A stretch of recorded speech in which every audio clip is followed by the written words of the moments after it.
எப்படி இவனை க்ளோஸ் பண்ணா ஒரு கன்ஃபியூஷன் ஒன்று வரும். அந்த கன்ஃபியூஷன்ல கத்துறதா கதறதா என்ன பண்றதுன்னு தெரியாம வர்றவன் போறவன்லாம் கட்சி ஆரம்பிக்கிறான்னு சொல்லி இப்படி ஏதாவது பேச ஆரம்பிப்பாங்க. இப்ப நம்ம ஆட்சியில் இருக்கிறவங்க நமக்கு எதிராக பேசுறாங்க இல்லையா, அந்த மாதிரி. இப்படிப்பட்ட ஒரு அரசியல் காலத்துல கொஞ்சம் கூட ஒரு பயம் இல்லாம, ஒரு பதட்டம் இல்லாம, வர்ற எதிர்ப்புகள் எல்லாத்தையும் சும்மா லெஃப்ட் ஹேண்ட்ல டீல் பண்ணிக்கிட்டு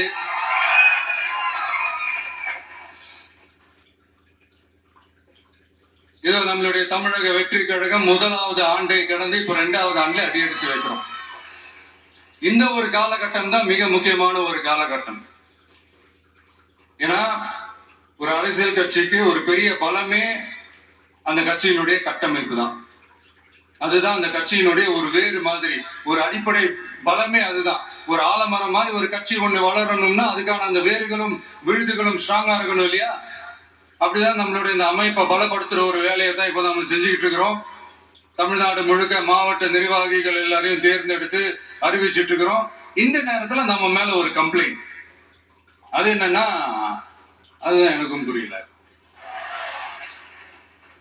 நம்மளுடைய மாவட்ட நிர்வாகிகள் எல்லாருமே வெறும் இளைஞர்களாகவே இருக்கிறாங்களாம். ஏன் இருந்தா என்ன?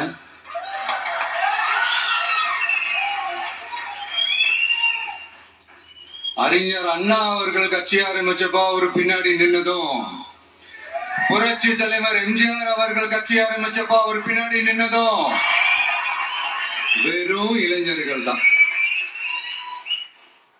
அந்த இளைஞர்களாலதான் 1967லயும் 1977லயும் அந்த 2 தேர்தலையுமே ஒரு மிகப்பெரிய ஒரு வெற்றி கிடைச்சது. வரலாறு, அதுதான் வரலாறு.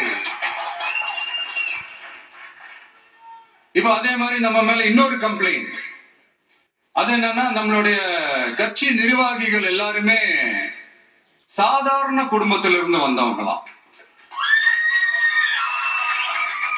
அதே தான் இங்கேயும் கேட்கிறேன், ஏன் வரக்கூடாதா?